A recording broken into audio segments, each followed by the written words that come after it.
episode 172. Smarter Parenting welcomes you to our podcast series, The Parenting Coach for ADHD. Here to heal and elevate lives is your parenting coach, Siope Kinikini. Well, hello everyone. Welcome to the ADHD Smarter Parenting podcast. My name is Siope, and I'm happy you're joining me wherever you may be. Now, today's going to be a little bit different as I address a concern a parent had in regards to using the skills, specifically effective praise. So we'll be talking about this concern that this parent had, but I also felt it was important to talk about the skills that we teach on Smarter Parenting, where they come from, and the importance of why these skills work. So I'm going to start off by just pointing out the question that I had from a parent coaching session last week. And the question was this: how can I enhance my overall use of effective praise with my child? I'm using all the steps. I just want to make it more meaningful for both him and I to connect. There are a lot of things you can do to enhance effective praise that makes it more powerful when you give the praise. And I didn't realize that this was something that I knew how to do because I had done it for so long that other people didn't know or didn't take into consideration. Now, on the website, we obviously give you the steps, things that you need to do. That is the technical part. But there is also a very artistic side to using the skills. And when I say artistic, it means how you make it fit with the child that you're working with. So during this coaching session, we discussed this. In what ways can this parent help connect with their child when they're using effective praise more effectively than just going through the steps? And I started to explore with this family how they could use effective praise, the steps, but also use how close they are to the child when they're speaking, the tone of voice that they're using when they're speaking to their child, using effective praise, eye contact, being on the same level so their eyes are all matched on the same level, smiling. I mean, all of these are body language items that are not listed as steps in the skill, but that are essential to enhancing the delivery of the skill of effective praise. So with this family, we came up with a few different things that they can try to enhance this. One of them had to do with how close they were and how loud they spoke. So how close they were to the child when they praised the child. With their child, we made it a deliberate decision for them to be next to their child as close as they can on level, and that they would be touching their child on the shoulder and letting them know they did a good job. That tactile feeling of a hand on their shoulder saying, good job, for the positive behaviors that their child has had. So we made that a more deliberate piece in addition to following the steps to the skill of effective praise. Now, we also use tone of voice. So what I wanted was for them to actually change the volume of their voice when they were giving the effective praise. Instead of making praise really loud, actually make it soft. Soft as if they're reading a lullaby story or singing a lullaby or reading a bedtime story to a child. Keep it soft and gentle and make eye contact. So we added on, in addition to the steps of effective praise, things they could do in order to enhance the effective praise. Now, each parent and each child is going to be different in this approach. And that's the beauty of the teaching family model. We can give you the steps, which is the technical part of it, the things that you should include in effective praise or effective communication or decision making. Now, the artistic side comes from you as a parent. In what ways can you reach your child more effectively by using these steps?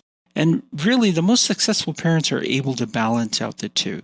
They can be both artistic in their delivery of how to present these skills, and they are also technical because they know each of the steps along the way. So as you go about your journey in helping your children change their behaviors, think very carefully about your own delivery. Think of the way that you present the skills to your children, the way that you emphasize certain things, the way that you talk about certain things. how you do it, where you do it. Those types of things make a huge difference in whether or not we're connecting with our children or not. Now, the other thing that I wanted to cover during this podcast was how this model, the teaching family model, and the skills that we have are being used around the world. I have gone to the conferences for the Teaching Family Association, which manages all the agencies or different entities that use this model. And these agencies are all around the world. Australia, New Zealand, in Europe, Canada, the United States. There are a lot of different agencies that use this approach because of its respect for culture and also its respect for letting an artistic side, for example, be a part of their way of dealing with difficult behaviors. And so I see it being done in different cultures, but I also see it being done in different populations. It's a care facility for older seniors where they are using the teaching family model, following instructions, modeling behavior, making decisions. And these are by the care workers, caretakers of these elderly seniors who they are able to work with. They can help them regroup and help them do better in their environment. Specifically, if they have a resident who is out of control, they can work with them on following instructions and on calming down techniques. So the skills themselves are really beneficial in different populations. There's one agency as well that uses a teaching family model for their population that they service, and that is for special needs children.